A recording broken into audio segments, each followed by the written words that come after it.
As escolas pré-socráticas são consideradas as primeiras escolas de pensamento filosófico. Com início no século V a.C., os filósofos pré-socráticos dessas escolas, também chamados de naturalistas ou filósofos da natureza, preocupavam-se em explicar o universo, a natureza e suas transformações a partir de explicações racionais, argumentações e observações dos elementos naturais, pois não aceitavam as explicações fantasiosas oferecidas pela mitologia como verdadeiras e inquestionáveis. Como na Grécia existiam diversas cidades, estados, com comunidades diferentes, houve modificações nas maneiras de pensar, e por isso surgiram diferentes escolas de pensamento racional. São elas: escola jônica, escola pitagórica, escola itálica, escola da pluralidade, escola eclética, escola tomista e a escola eleata. Não existem registros desses filósofos. A prova da existência deles ficou com os filósofos posteriores. É notável o desenvolvimento do espírito intelectual humano a partir da Índia e do Egito, e que, por uma série de contatos estabelecidos com este último país, o pensamento teve um novo impulso em direção às regiões costeiras da Ásia Menor. Daí floresce a filosofia na Grécia Antiga, com os primeiros pensadores do Ocidente, os pré-socráticos, e seus grandes esforços de observação à natureza, para descobrir fora da mitologia a origem de todas as coisas, culminando nas variadas cosmologias adotadas por certos grupos ou escolas de filosofia, que acabaram formando ao longo das diferentes cidades-estados gregas como forma de explicação relativamente racional para todos esses fenômenos a que pertencemos o universo. Bom, toda a filosofia, assim como a ciência, pode ser considerada uma busca pela unidade, na tentativa de compreender a diversidade ao redor dentro de princípios ou leis gerais.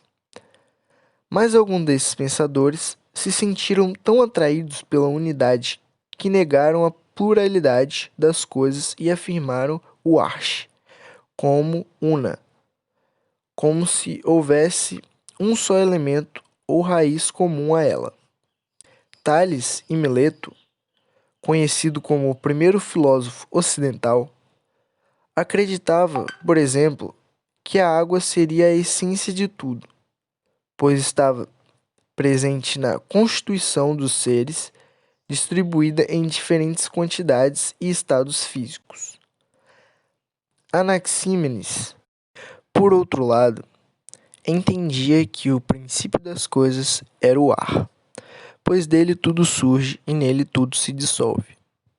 Anaximandro, porém, acreditava que a matéria primordial era ilimitada e indeterminada. No geral, a maioria desses filósofos buscava um único elemento original, dentre eles o fogo, a terra ou outros, para descrever toda a natureza. É quando nos deparamos com pensadores de significativo valor, como Heráclito e Parmênides, que ainda, sob algumas limitações, deram alguns passos a mais no conhecimento metafísico, e é do conflito entre esses dois e suas doutrinas, respectivamente o mobilismo e o imobilismo, que surge a escola pluralista.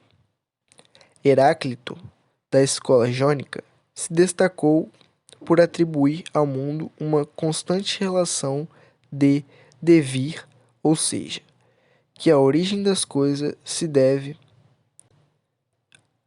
ao constante movimento no qual a matéria era submetida, chamando isso de mobilismo. Parmênides e seu discípulo Zenão, ambos da escola eleata, usaram a lógica para confundir os defensores do mobilismo, através do princípio de não contradição Parmênides, o ser é, o não ser não é, e dos paradoxos de Zenão, sobre a impossibilidade do movimento. Foi criado um impasse para explicar racionalmente toda mudança que ocorre na natureza. A conclusão deles sobre a ocorrência do movimento era que este não passava de ilusão dos sentidos e que a realidade se mantinha imutável, eterna, imóvel e ilimitada, sustentando o imobilismo. Assim, os filósofos posteriores foram desafiados a sair dessa problemática de Parmênides e, embora fixos no conceito filosófico naturalista, já que ainda defendiam a existência de uma realidade primeira e primordial, pensaram em uma solução alternativa à corrente monista da unidade.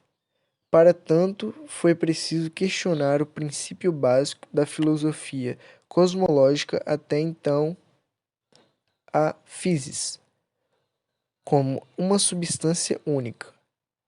E então, esses novos pensadores, mais tarde chamados de pluralistas, cogitaram a possibilidade de não só um elemento fundamental, mas vários, mesclados uns nos outros, em diferentes proporções, dando início à sua própria escola filosófica, tendo Empedocles como precursor, seguido por Anaxágoras e a famosa dupla do atomismo Leucipo e Demócrito. Graças ao período da vigência das quatro escolas pré-socráticas, a cultura grega sofreu uma grande revolução na forma de pensar, tendo sido um passo importante para o apogeu do pensamento helênico de Sócrates, Platão e Aristóteles. Nesse próximo período, o mais importante não é saber qual é o elemento da natureza que faz gerar a vida, os objetos e as componentes do universo, e sim qual é a nossa verdadeira identidade no mundo, o nosso papel na história, o porquê da nossa existência. Bom, meu nome é David e eu vou dar continuidade falando sobre os princípios da escola pluralista. Eu irei me conter em falar sobre os conceitos, as ideias, os pensamentos abordados pelos principais integrantes dessa escola, sendo esses Empédocles, Anaxágoras, Leucipo e Demócrito. Nessa parte eu não vou dar muita ênfase em quem eram, mas sim no que teorizaram, no que propuseram. Podemos dizer que havia um entendimento para os integrantes dessa escola de que não havia um elemento único que pudesse explicar a natureza, o universo. Esses pensadores eles propuseram a existência de vários princípios para a arché, ou arché, não sei, o jeito que você quiser pronunciar. Sendo o significado dessa palavra arché, né, como origem, fonte. Se a gente também metaforar um pouco mais, fazer uma metáfora, a gente vai achar até raiz de todas as coisas. Temos que dizer também que ao misturarmos esses elementos, princípios, né, é que teremos a multiplicidade das coisas existentes. Ao procurarmos sinônimos dessa palavra multiplicidade para um melhor entendimento, vamos achar variedade, diversidade, e podemos interpretar que é do sentido dessas palavras que eu acabei de dizer que vem o nome pluralista. Esse nome pluralista, então, ele tem como origem uma diferença de ideias, uma diferença de hipóteses, uma pluralidade de hipóteses. Começando a explicar sobre cada integrante, vamos falar primeiro de Empédocles. Ele dizia que a natureza possuía uma só origem, mas inovou ao pensar que essa origem não apenas derivava de um princípio único, mas era assim composta de 4 raízes fundamentais: terra, fogo, ar e água. Ele afirmava que era a partir da reunião e separação desses elementos primordiais que todas as coisas surgiam. O que caracteriza cada ser vivo é a diferente proporção dos elementos em cada um. Também a causa da separação e reunião desses 4 elementos fundamentais são 2 princípios universais que, conforme Empédocles, são o amor e o ódio. Ele observa que o amor e o ódio aproximam e afastam os seres humanos capazes de realizar o processo de atração e repulsão. Para nosso filósofo, os opostos não se atraem, e esse movimento é considerado eterno, um ciclo constante no qual, quando prevalece a harmonia, é porque o amor está atuando, e quando é desarmonia ou desequilíbrio, é porque o ódio está prevalecendo. Anaxágoras, temos também esse integrante, que ele propõe um novo princípio, que se baseia nas homeomerias, que seriam sementes no caso, e elas dão origem à realidade em sua pluralidade de manifestações. Ele também formulou que a origem dos cosmos está assentada em elementos que, no caso, são as sementes, que eles são infinitos em número e tempo. Esses elementos sempre existiram, e o que ficou responsável por agregá-los e formar tudo que existe foi uma força que o filósofo chamou de nous, geralmente traduzida como inteligência, mente ou intelecto. Segundo o filósofo, o nous atua sobre uma mistura inicial formada pelas sementes, ou homeomerias. Sementes que contêm uma porção de cada coisa no mundo. Assim, o nous é ilimitado, autônomo e ele não se mistura com nada. Ele age sobre todas as sementes, ordenando-as e constituindo o mundo sensível.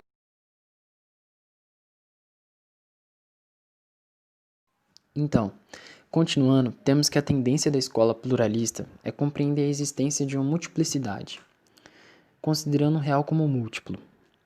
Mais uma ideia que deve ser mencionada aqui foi a que Leucipo e Demócrito propuseram e desenvolveram, mestre e aprendiz.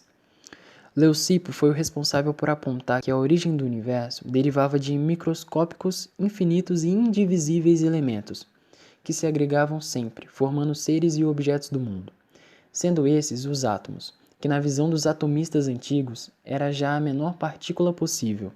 Segundo a teoria atomista, criada e desenvolvida por Leucipo e Demócrito, os átomos que compunham os objetos possuíam as mesmas características dos objetos que formavam. Por exemplo, se o objeto fosse verde, os átomos seriam verdes.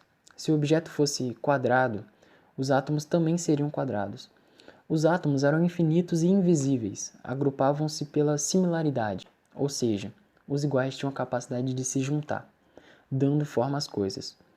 E também os átomos nunca foram criados, tendo sempre existido no universo, e somente poderiam ser racionalizados e nunca provados. Mas com o avanço da química e de outras tecnologias, hoje nós temos muitas informações sobre a teoria que foi proposta há muitos anos atrás, há séculos atrás, né? Portanto, cada filósofo pluralista deu a sua própria visão do que constituiria a essência das coisas, e por esse motivo é que vemos hipóteses tão diferentes dentro de uma mesma escola.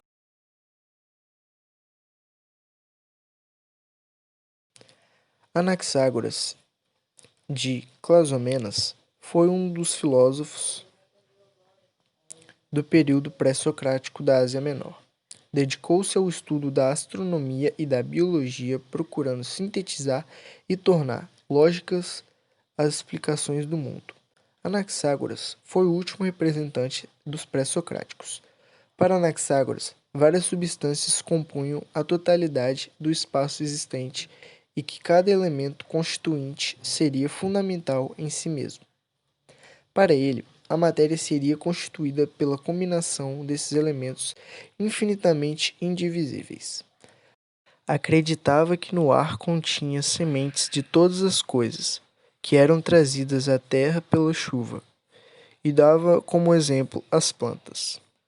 Empedocles foi um filósofo e pensador pré-socrático, grego e cidadão de Agrigento, na Sicília, e conhecido por ser o criador da teoria cosmogênica dos quatro elementos clássicos, que influenciou o pensamento ocidental de uma forma ou de outra, até quase meados do século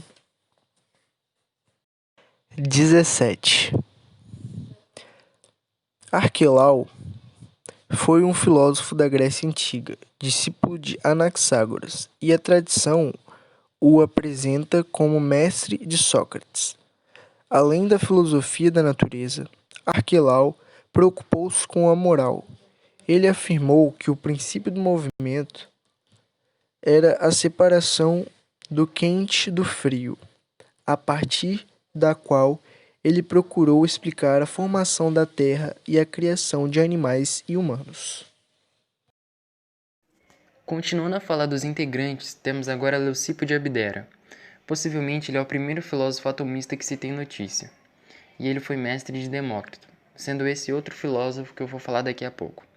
Mas nos atendo a Leucipo, ele nasceu na primeira metade do século V, e o lugar mais provável de seu nascimento é Mileto, na Ásia Menor, sendo que depois se mudou para Abdera, sendo então esse motivo por ser conhecido como Leucipo de Abdera, porque ele era de lá.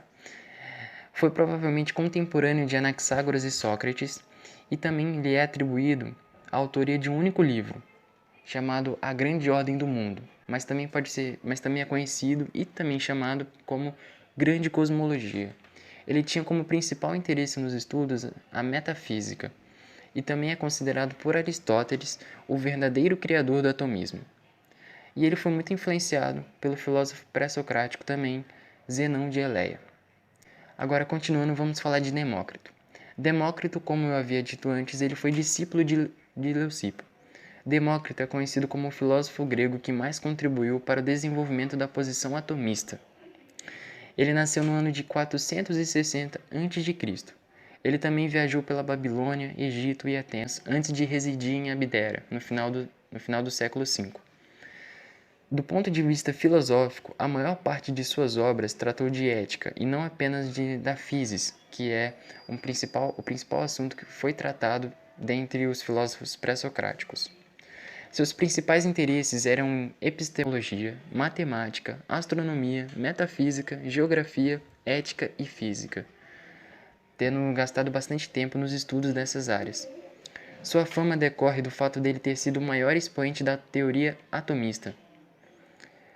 Diferente de Leucipo, que ele deu origem a essa teoria, Demócrito ele foi responsável por desenvolvê-la e espalhá-la, né, durante muito tempo. E ele teve como principais influências, né, ele foi muito influenciado, claro, pelo seu mestre Leucipo, por Parmênides, Anaxágoras e Empédocles, que Anaxágoras e Empédocles, como a gente já veio falando aqui, estavam junto com ele dentro da escola. Bom, continuando, distintas interpretações e entendimentos foram feitos pelos integrantes da escola pluralista. Eles reconheceram e tiveram por ideia a existência das multiplicidades das coisas, fazendo com que pudessem desvendar acerca do conhecimento limitado sobre o cosmos e a complexidade da vida.